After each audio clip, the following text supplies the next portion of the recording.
Welcome to The Touch of a Mustang, coming to you from the beautiful mountains of Colorado. This is the first episode of a brand new podcast and the chance to share something that's been on my mind for a long time, and that is telling the story of Mustangs and how they heal us as humans. So if you like horses, this is a podcast for you. If you love Mustangs, this is definitely a podcast for you.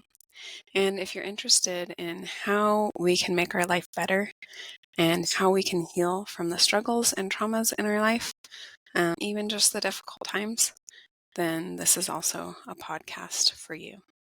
To begin the podcast, I wanted to start by telling a little bit of my story and why Mustangs have become such a huge part of my life that I literally spend every extra penny on them.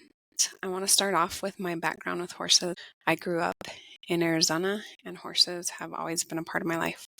My mom got her first horse, an off-the-track thoroughbred, when she was 16 years old, and she did all kinds of things to train it, and then it had some babies, and I grew up riding some of its babies, and also another horse that was supposed to be my sister's, that was a quarter horse, Arabian.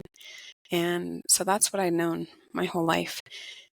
I was drawn to it more than my siblings were, and that's kind of how I inherited my sister's horse. She got it when she turned 16 and then became interested in other things that 16-year-olds are interested in, like boys and friends. And I took her and started training her and working with her, and she was my go-to horse. Her name was Sahari. I spent many times in the mountains of Arizona riding her around. My favorite memories are hopping on with a bareback pad and flip-flops, tying the flip-flops to the bareback pad with twine, and taking off into the mountains with my mom and my sister. And those were some of the greatest memories of my life. As I grew older, like many people do, I kind of moved away from horses. Different things started to take priority. I went to college. I came back from college and started working. And then I got married. And we went off to Colorado for my husband's schooling. And that is where my adventure with Mustangs began. A couple years after my husband got out of school, we moved to a small community, a great equine community. And I was drawn to it because there's enough land with most of the houses that you can also have horses. And it has trails behind the houses all over the town. So when we were looking for places, it was always in the back of my mind that I wanted to get a horse again. And we did end up getting a horse. We got a free horse. And it was a kid's horse. He wasn't my favorite, but the kids would go out and hop on him and pick their chickens up and go on him. And that was good until he bucked one of my kids off. And I was also pregnant again. So we decided to get rid of this horse. It just felt like too much. I was pregnant with my sixth baby. And that's kind of where the story begins of Mustangs coming into my life. So about 8 years ago now, I had my sixth baby. And a short time after that, when he was about 3 months old, I adopted my first Mustang. And then a few months later, my husband started a difficult journey of really struggling with his mental health. And that is where a lot of the power of Mustangs originated in my life. When this all started to play out, I had 6 kids under 12, and I will never say that neither would my husband. We had a fluffy, lovey marriage. A friend once told us that she was a little jealous because we were passionate because we fought a lot, sometimes in front of our friends, apparently. had a lot of disagreements. We have friends who say they never fought. Not us. That's just not who we are as people. So, if you want an example of a conflict-free marriage, ours is definitely not it. But we were doing okay. And then this crisis hit, and I was devastated. I learned a lot from it. And a lot of my learning came from my interaction with horses. When my son was 3 months old, I went down to the BLM office with 6 kids in tow and put in my application, not knowing really anything about Mustangs. And in fact, I thought that they would probably tell me no, because probably someone with 6 young kids shouldn't have a wild horse. But I had the facilities, and they didn't say no. I came upon my first Mustang on the internet. Like I say, did not know much about Mustangs. I don't even know if I could have told you that they were horses that ran wild. Certainly I'd heard of them, but I knew more about Arabians. And one day I was feeding my little baby, kind of hiding away from the kids for a little bit, scrolling on my phone, and apparently looking for horses, because if you love horses, that's what you do a lot of the time. And I saw the picture of my first Mustang. She was standing on a big pile of dirt in the BLM corrals in Canyon City. And I couldn't get her out of my mind.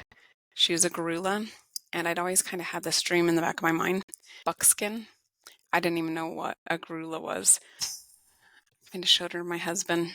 He said, "Oh, she's pretty."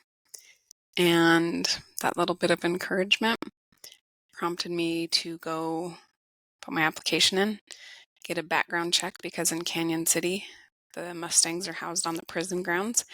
And so you have to get clearance to go into the prisons. And in a few short days, I got everything in order, and I was going to see her, and I'd put a deposit down on her. I had no idea what I was doing. I guess maybe it was kind of a game. I don't know that I ever thought she was going to really come home with me, but she did.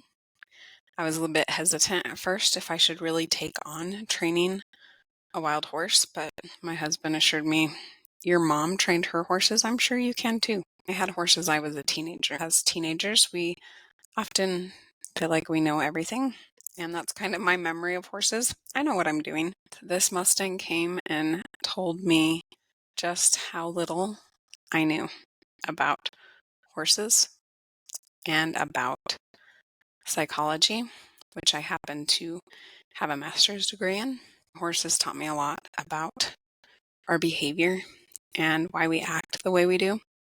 She taught me a lot about emotions, and life, and how to learn to work with Mustangs. I don't know that every Mustang would have taught me this. She was difficult and headstrong. I have another Mustang now. He is as laid back as can be, although anxious. But you ask him to do anything, and he'll follow you. He'll do it. He was the kind of horse that I probably expected, that if you just showed a little bit of force, then you would be able to manage it, and he'd try and keep himself under control. But not my first Mustang. Her name's Silveny. She is named after the Alicorn and Keeper of the Lost Cities, which was a book that I had been reading with my kids, and I kind of thought, my kids are all going to grow up and leave me, and Silveny will still be around and kind of be that reminder of those great times. And that's what's happening right now. My kids are growing up. So I was ready to jump in, and the more I looked at Mustangs, the more I saw about them, and you see the extreme Mustang makeovers, and you see people doing incredible things with their Mustangs in like 30 or 90 days. And so I had really high expectations and pretty limited knowledge, I can now say. But as I went to work with my Mustang, I realized she was not on board with this plan. She had plans of her own, and those plans included staying where she felt safe. She ended up being halter trained at the prison with the wild horse inmate program, which I don't think they're doing anymore, but such an amazing program. And just being there and seeing it again, I saw the power that horses have in our lives. And even before I really learned a lot of lessons, I recognized that horses do something for us. I remember once I was riding through the mountains in Arizona, and I told my mom, I just don't know how anybody can live their lives without horses, because I knew that it did something for me. And now I feel like I'm just beginning to understand a little bit of it. But let's go back to the story. So I have about a 6-month-old baby, 5 other kids. My husband is struggling terribly, and I'm more or less just trying to hold myself together.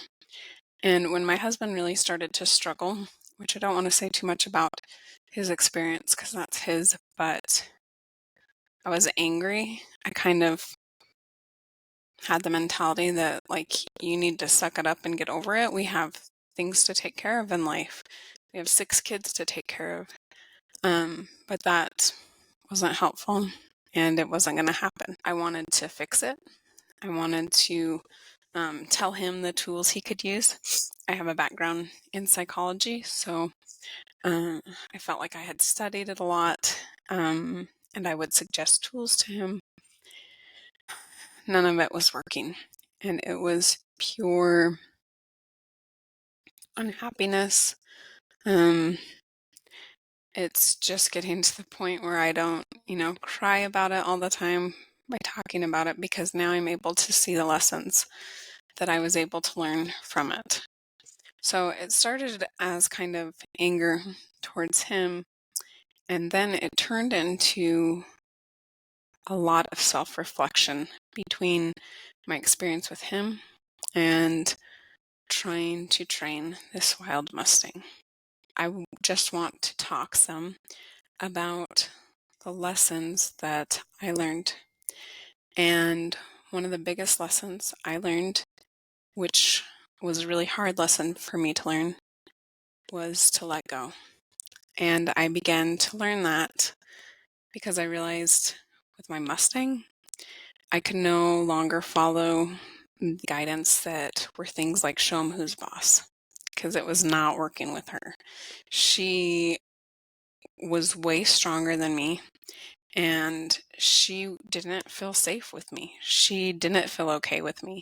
And so I had to let go of that, of my expectations and the things that I thought were truths, both in horsemanship and in personal relationships. I had to learn to start letting go, to let go of control and to let go of expectations, and even to let go of self-doubt and probably a lot of self-hatred, I'll go so far to say, that had built up because of experiences. And I say, like, we were going along great, and then my husband had these mental health issues. But the truth is, I don't know that I was ever in, personally, a good, healthy, honest place with myself. I was really good at getting things done, at doing what I should for my kids, at even going above and beyond what might be expected of any mother. I was working from home, homeschooling my kids. I was beginning to learn that I had to start letting go. I couldn't control everything. And the irony of this is that it was a lesson that I would need so much more as life and time went on. It's easy to be angry or upset. It was for me. But now that I'm in a different place, I can really look back and I can see that there was definitely a divine hand that was helping me to learn the lessons that I needed to learn moving forward in life. And just talking about God, our Creator, I feel like He was a central piece in guiding me into bringing horses back into my life, and not just horses, but Mustangs. And it seems like all of my most recent, just really major struggles in life are connected to some of the horses that I have. But I was beginning to learn these lessons of needing to let go. And I began to see with my husband that I couldn't control his experience. This was a pattern through my life that brought up so many things for me. And it's just incredible the way the experience started to reflect not on things that other people needed to change, but places where I needed to get to a better place. I found out that there were real control issues in my life, both with feeling control from others rather than listening to myself and my needs. And in that same vein, I felt like I should be able to control my family experience, how it all played out, how my kids turned out, what our family should appear like and be like. And all these things began to be brought into question. We had been able to put up the appearance of being really together and with it. And this time period really just highlighted that there was more growth and learning that I needed to do. It was painful. It was so painful. And honestly, I feel like, in the military, they say break you down before they can build you back up. And I feel like though it was done in a different way, these experiences kind of did the same thing for me. They almost had to destroy my entire foundation before I could start building things up in a healthier way. It's such an ongoing experience. As I said, this was 8 years ago, and I now feel like I have more to learn than ever, where before I felt like I know how to do this life. I know how to fix things. I know how to manage things. I know how to raise kids. And now it's so much more of a learning experience. During this time period, it was a lot to deal with, a lot of emotions. My husband's struggles would reflect back on me. I'd feel responsible for him. And even to the extent that they were my fault, that I could fix them, I began to learn that wasn't the case. It was incredibly difficult. And horses, Silveny, she was the only horse I had at the time. She became a release from it all. And not just a release, but a place where I could learn the lessons that I needed to outside of the high emotional environment of relationships. And so I began to learn, and I followed horse trainers and was lucky to find some horse trainers who really focused on not just the horse, but on how our interactions impact the horse. And I started to learn about myself. At first, Silveny was halter trained, but I couldn't even take her out of the corral without her exploding. And I began to see that a lot of this, not all of it, but a lot of it was a reflection of my anxiety. And this anxiety revolved around this deep desire to keep my kids safe, to have my family the way it should be, to be healthy. Just had these tremendous anxiety, fear that things would go wrong, fear that children would end up hurt, something bad would happen to them. And all this fear and anxiety began to be reflected in my interactions with Silveny. So we would walk out of the corral, and I would imagine the worst case scenario, her kicking me, my kids not having a mother, and these racing thoughts would just fly into my head. And make the situation worse. It wasn't a quick or easy process. I wanted it to be, but it wasn't. And I began to realize that I had to change myself. And one of the greatest lessons I learned, so happy that I learned this, is that the littlest progress is progress still. And it's the best kind of progress to make. It feels great to have huge steps forward, but that's not usually how it happens. And it certainly is not how it was happening with my horse training or with my personal life. And it began to be a series of the smallest progress. I kid you not, we would take a step out of the crowd and no one would explode and we'd go back in. And that would be success for that. It sounds almost ridiculous. And I certainly felt a little pathetic as I was walking one step with my horse out of the corral, and these other people were getting their Mustangs and 5 days later going on trail rides. I had to fight a lot of self-doubt because of that and let go of what I thought should be, which went right back to applying it to life and accept where we were at, where I was as a person and as a horse trainer, and start working from there. And that's maybe one of the greatest lessons that I learned, is that I couldn't change who I was, who my horse was, who the people around me were, by wishing it to be different. All that I could change was myself. And when it came to things that I really struggled with, that change came slow and hard and through persistence and dedication. I began to take the tiniest steps, but make sure that they were in the right direction, and to take the tiniest amount of progress and recognize it and move forward from there. And yes, I had to accept that I was not a 30-day Mustang trainer. In fact, our journey was more like a 3 to 5 year plan. And I had to accept that my personal life was not what I expected or wanted it to be. It was what it was. And I got to choose how I addressed that and reacted to that. And so, as I continued to learn with my Mustang, I learned that it was necessary for me to not control her, but to work with her and for us to teach each other.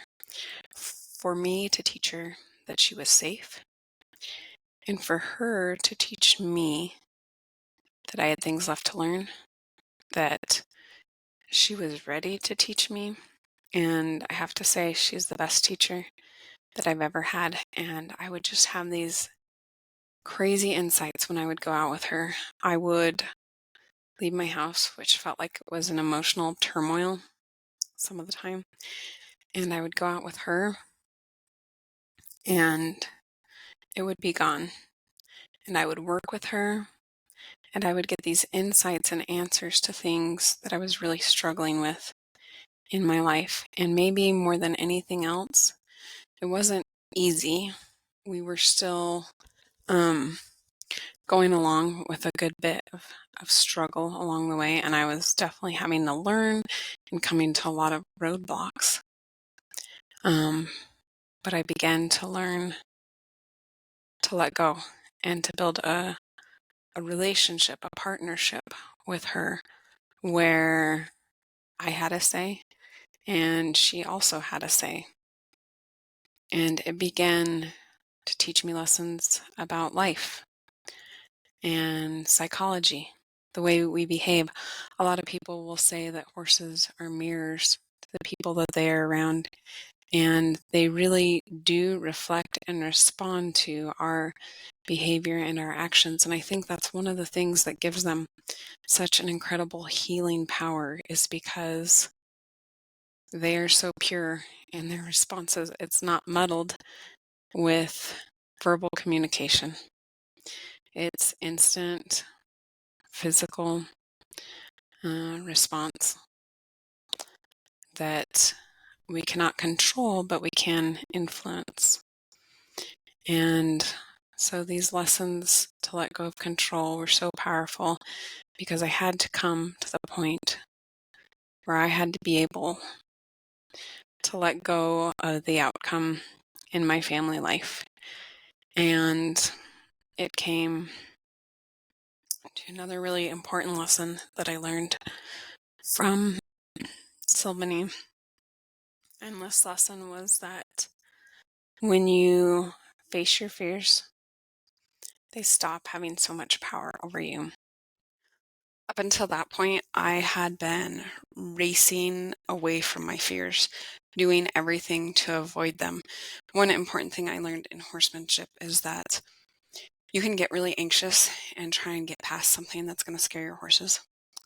And if you do, they're still scared.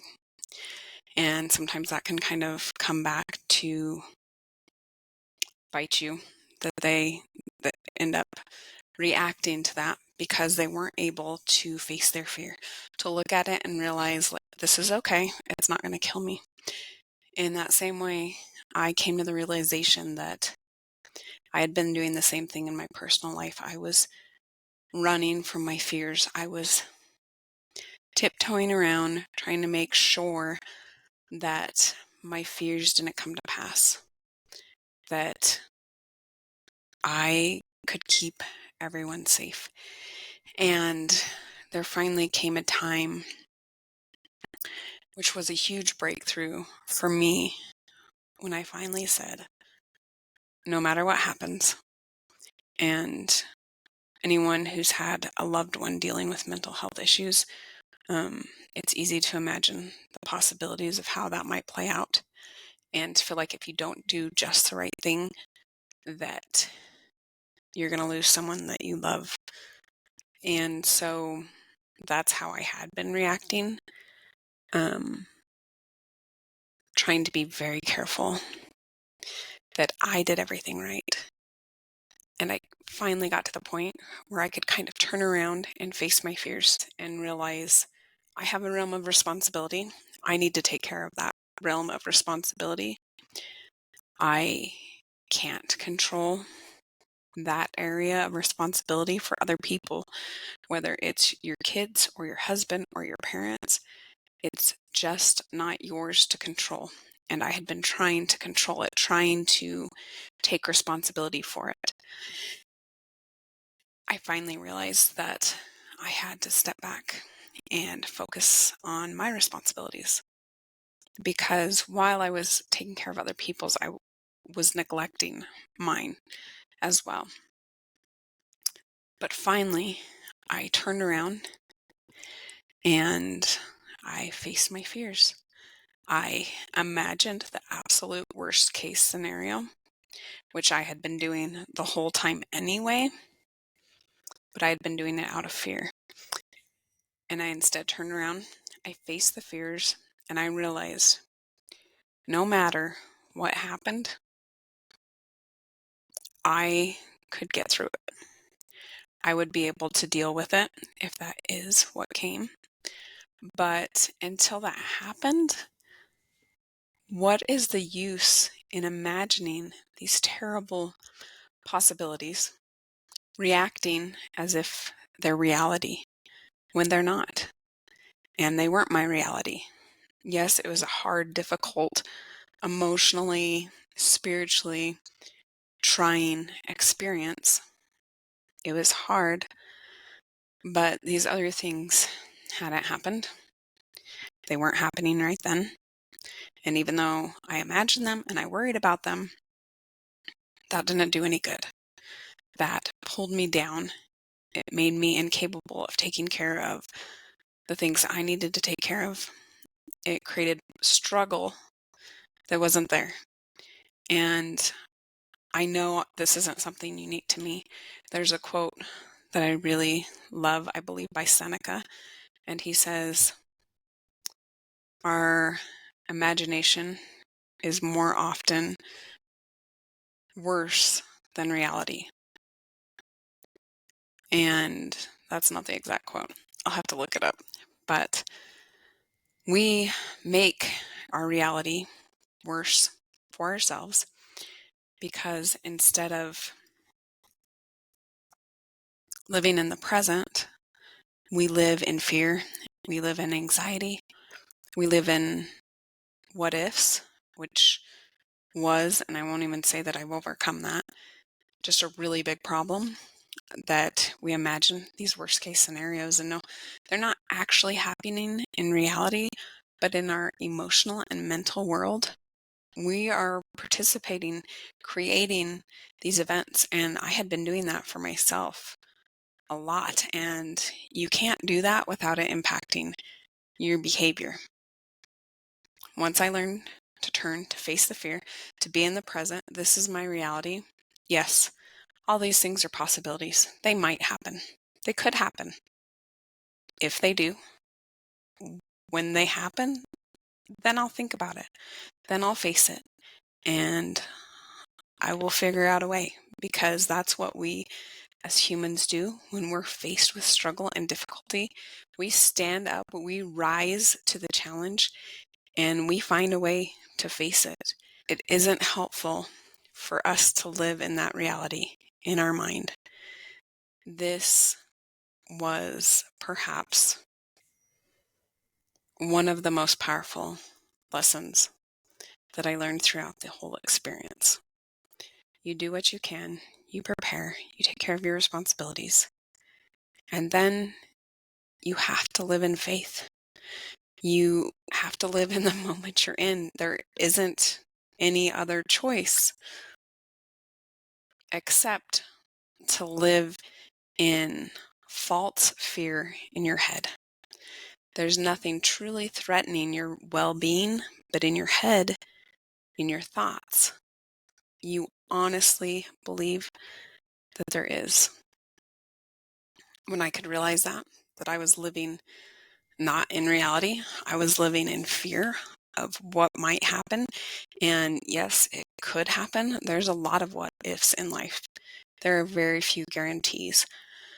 But why do we waste moments when we're okay building up anxiety and fear that we can't do anything about, even if we wanted to, until it becomes our reality? And then we do. And it's interesting because when we are in a crisis, we are able to deal with it.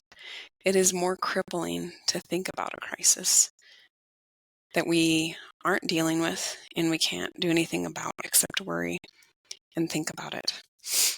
And these were just some of the lessons that I learned through my work with my Mustang. I feel like that is a good place to wrap it up. I really want to get into how Mustangs and horses have helped other people, because if there's anything that I know so deeply in my soul that just causes feelings that are tangible, the way horses can impact our lives for the better is one of those things. And so I can't wait to see what I'm able to learn from others who have had experiences like mine. And it's almost a disservice to talk about it because you take so much away from it, but it's really the only way that we have. We can't convey the feeling of the experience until you've been there. But I hope that in talking about it, it will give others the encouragement and the opportunity to build relationships with horses. And anyone who's familiar with horses knows that we have so many of them waiting and holding that are Mustangs. And our country is sitting on a gold mine that they're not even taking advantage of. And I really believe that we have a lot of turmoil and sickness in our world and our culture today. And I know from my experience that Mustangs are one of the ways that we can make that life better. So I hope you'll join me in talking with others about Mustangs and horses and how they heal and teach us. And if you have a story yourself, please reach out because I want to hear it. I want to learn and know everything I can about what these horses do for us.